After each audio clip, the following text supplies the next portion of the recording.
Hello friends, आपके साथ share कर रही हूँ मैं बहुत ही इम्पॉर्टेंट वीडियो। दोस्तों, आज की वीडियो में हम बात करेंगे, अगर हम कोई क्रेडिट या डेबिट नोट इशू करते हैं तो GSTR 3B में उसकी ट्रीटमेंट हम कैसे करेंगे। साथ ही साथ ये जानेंगे, अगर कोई नेगेटिव फिगर है, मान लीजिए हमारी हमारी सेल्स रिटर्न ज़्यादा है, तो उसको हम कैसे GSTR 3B के अंदर दिखाएंगे। और हमारी परचेज़ रिटर्न ज़्यादा है, नेगेटिव फिगर हो जाती है, तो कैसे हम उसे शो करेंगे। तो चलिए जल्दी से स्टार्ट कर लेते हैं वीडियो को। दोस्तों, उससे पहले चैनल को ज़रूर सब्सक्राइब कर लीजिए ताकि सभी इंपॉर्टेंट अपडेट्स एंड अलर्ट्स आपको मिलते रहें। तो चलिए हम पहले चलते हैं अपने GST पोर्टल पर। ये मैं आ गई हूँ GST पोर्टल पर और ये मैंने ओपन कर ली है अपनी GSTR 3B। चलिए एक बार आपको स्टार्टिंग से मैं ये दिखा देती हूँ। दोस्तों, जैसे ही आप अपनी GSTR 3B सेलेक्ट करते हैं ऑनलाइन, आपके सामने ये जो है सेक्शंस आ जाते हैं। जो भी आपको सिलेक्ट करना है टेबल, आप यहाँ से कर सकते हैं। अगर आपकी नील रिटर्न है तो सिंपली आपको नील रिटर्न पे यस कर देना है। मेरे केस में नील रिटर्न नहीं है।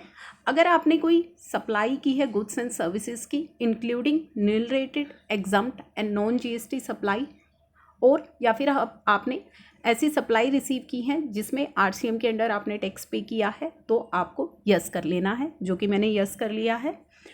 अगर आपने कोई इंटरस्टेट सप्लाई की है किसी अनरजिस्टर्ड पर्सन को, कॉम्पोजिशन टैक्स पे टैक्सेबल पर्सन को या UIN होल्डर को, तो C पॉइंट पे आपको यस करना है। मैंने नो कर दिया है, मेरे केस में ऐसी सप्लाई नहीं है। नेक्स्ट है, do you have any claim या रिवर्सल ऑफ ITC। अगर आपको कोई ITC क्लेम करना है या रिवर्स करना है, टेबल 4 आप सेलेक्ट कीजिए। मैंने यस कर ली है। अगर आपने कोई नील रेटेड, एग्जम्प्ट और नॉन GST सप्लाई रिसीव की हैं तो आपको टेबल नंबर 5 यस करनी है। मेरे केस में ऐसा नहीं है तो मैंने नो कर ली। उसके बाद अगर आपकी कोई इंटरेस्ट या लेट फी पेबल है, कोई कैरी फॉरवर्ड है, यानी कि पिछले पीरियड का भी कोई कैरी फॉरवर्ड इंटरेस्ट या लेट फी आपकी है, मेरे केस में नहीं है, मैंने नो कर लिया है। तो नेक्स्ट मैं जब कर रही हूँ, मेरे केस में आपको 2 टेबल दिखाई दे रही हैं, tax on outward and RCM inward supply, और सेकंड दिख रही है एलिजिबल ITC की। चलिए, जब मैं फर्स्ट टेबल पे क्लिक करती हूँ तो यहाँ पे मुझे दिखाई दे रहा है a column, outward taxable supply other than zero rated, nil rated और एग्जम्प्ट सप्लाई, यानी कि मुझे अपनी आउटवर्ड सप्लाई यहाँ पे शो करनी है, सेल अपनी यहाँ पे दिखानी है। Other than zero rated, nil and exempt, उसके लिए मुझे अलग से नीचे कॉलम्स यहाँ पे दिए गए हैं, B, C एंड D में मुझे दिखाना है। E जो है नॉन GST सप्लाई के लिए, D कॉलम कौन सा है, इनवर्ट सप्लाई जिन पे RCM के अंदर मैंने टैक्स पे किया है, और C है मेरा नील रेटेड और B है मेरा जीरो रेटेड। तो यहाँ तक तो कोई दिक्कत नहीं है। नॉर्मली अगर हमारी ऐसी कोई सप्लाई है वो हम यहाँ पे शो कर देंगे। अब मेन बात आती है कि अगर हमने कोई क्रेडिट नोट या डेबिट नोट इशू किए हैं तो हम क्या करें। अगर मान लीजिए हमारी सेल कम है लेकिन हमारी सेल रिटर्न ज़्यादा है, तो ऐसे केस में हम उसे कैसे दिखाएं। तो चलिए, उसके लिए मैं आपको पहले लेकर के चलती हूँ मैनुअल फॉर्म पे। ये मेरी GSTR 3B का मैनुअल फॉर्म है। इस मैनुअल फॉर्म में नीचे कुछ इंस्ट्रक्शंस दी गई हैं, एक बार हम वो देखते हैं। वैल्यू ऑफ टैक्सेबल सप्लाई, तो वो कह रहा है कि GSTR 3B में वैल्यू ऑफ टैक्सेबल सप्लाई का मतलब क्या है। वैल्यू ऑफ इनवॉइसेस, जो आपके सेल इनवॉइसेस हैं, plus value of debit note, जो भी आपने डेबिट नोट इशू किए हैं, less value of credit note, जो आपने क्रेडिट नोट इशू किए हैं वो आपको माइनस कर लेने हैं, plus value of advance received for which invoices has not been issued in the same month, आपको वो सभी एडवांस ऐड कर लेने हैं जिनसे रिलेटेड अभी आपने इनवॉइस इशू नहीं किए हैं, less value of advances adjusted against invoice, तो आपने जो भी इनवॉइस इशू करके एडवांस एडजस्ट किया है वो आपको लेस कर लेना है। तो बेसिकली वैल्यू ऑफ सप्लाई में मुझे एक साथ ही सारी एडजस्टमेंट करनी है। मेरी वैल्यू ऑफ सप्लाई का मतलब क्या है, जो मुझे यहाँ पे शो करनी है टेबल नंबर 3.1 में, जो मुझे आउटवर्ड टैक्सेबल सप्लाई के कॉलम में दिखानी है अपनी सेल, वो क्या दिखानी है। जो मैंने वैल्यू ऑफ सप्लाई दिखानी है वो क्या दिखानी है, value of invoices plus value of debit note less value of credit note, plus जो आपने एडवांस रिसीव किए हैं जिनके अगेंस्ट अभी इनवॉइस इशू नहीं हुए हैं, less value of advance adjusted against invoices. तो ये चीज़ तो मुझे क्लियर है कि मुझे अपने डेबिट और क्रेडिट नोट को वहीं प्लस माइनस करके सेल्स में से और अपनी इस टेबल के अंदर दिखा देना है 3.1 के अंदर। अब सबसे बड़ा सवाल ये उठता है, मान लीजिए मेरी सेल 1000 रुपये की है, मेरी सेल रिटर्न यानी कि क्रेडिट नोट मैंने इशू किए हैं 500 रुपये के, तो सिंपली मैं उन क्रेडिट नोट को लेस करके 500 रुपये की सेल यहाँ पे दिखा दूँगी।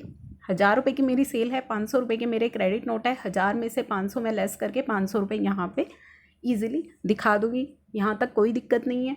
अब हमारे पास परेशानी ये होती है, जब सेल हमारी 1000 रुपये की है और मेरे क्रेडिट नोट जो है वो 2000 रुपये के हैं, तो ऐसे केस में मुझे क्या करना है?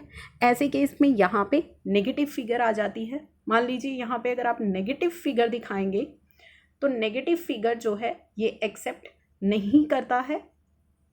अगर आप इसको कंफर्म करेंगे, यहाँ पे जो है आपकी नेगेटिव फिगर एक्सेप्ट नहीं की जाती है, तो ऐसे केस में आपको क्या करना है? आपको 1000 रुपये तो यहाँ एडजस्ट कर लेने हैं, क्योंकि मेरी इस मंथ की सेल 1000 रुपये है, तो 1000 रुपये के क्रेडिट नोट आप यहाँ पे एडजस्ट कर लीजिए। जो 1000 रुपये की क्रेडिट नोट बच गए हैं, आप उन्हें आने वाले यानी कि सब्सिक्वेंट मंथ में जब आपकी सेल हो, आप उनसे एडजस्ट कर सकते हैं। तो ये पॉइंट हमारा हो गया है क्लियर। तो चलिए, ये तो हमारा था सेल की बात। अब हम बात करते हैं आईटीसी की। अब मान लीजिए यहाँ पे हमें आईटीसी दिखाना है, import of goods, import of service पे कितना है, इनवर्ट सप्लाई आरसीएम पे कितना है, inward supply from ISD and all other ITC अगर कोई है तो वो आपको यहाँ पे पॉइंट नंबर 5 के अंदर दिखाना है। अब मान लीजिए आईटीसी अगर आपको रिवर्स करना है, यानी कि अगर आपकी जो परचेज रिटर्न हो गई है आपको आईटीसी रिवर्स करना है, तो वो आप कैसे करेंगे?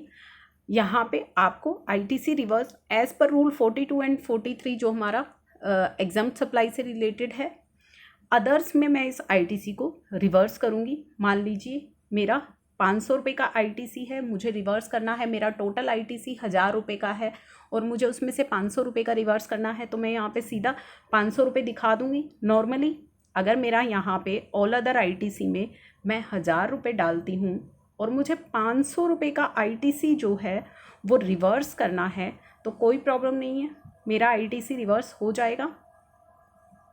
इस तरीके से देखिए, यहाँ पे मेरा एलिजिबल आईटीसी आपको 500 रुपये दिखाई दे रहा है, क्योंकि मेरा टोटल आईटीसी मान लीजिए अगर 1000 रुपये था और उसमें से मैंने आईटीसी रिवर्स कर दिया 500 रुपये, तो नॉर्मली एडजस्टमेंट हो गई। अब मान लीजिए अगर मैंने अपना आईटीसी रिवर्स करना है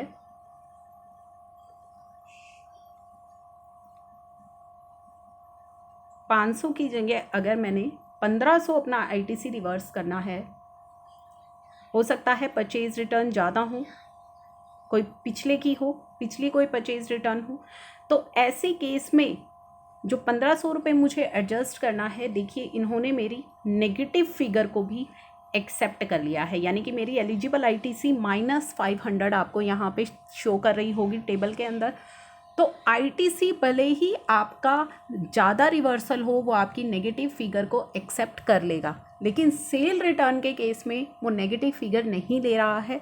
सेल रिटर्न हम जितनी हमारी सेल है उसमें से हम एडजस्ट कर सकते हैं। अगर हमारी सेल रिटर्न ज़्यादा है तो फिर हमें आगे आने वाले मंथ्स में उसको एडजस्ट करना है, लेकिन अगर हमें आईटीसी रिवर्स करना है तो आप क्लियरली देख पा रहे हैं कि आईटीसी के केस में वो नेगेटिव फिगर भी ले रहा है। नेट आईटीसी अवेलेबल -500 आपको नीचे वो शो करके दे रहा है। तो आईटीसी रिवर्सल के केस में आपकी नेगेटिव फिगर्स भी एडजस्ट यहाँ पे हो जाएंगी। काफ़ी सारे लोगों को लगता है कि अगर यहाँ पे 1000 रुपये का हमारा आईटीसी है तो हम 1000 रुपये का ही यहाँ पे रिवर्स कर लें, बाकी का 500 रुपये हम सब्सिक्वेंट मंथ में रिवर्स करेंगे, तो ऐसा नहीं है।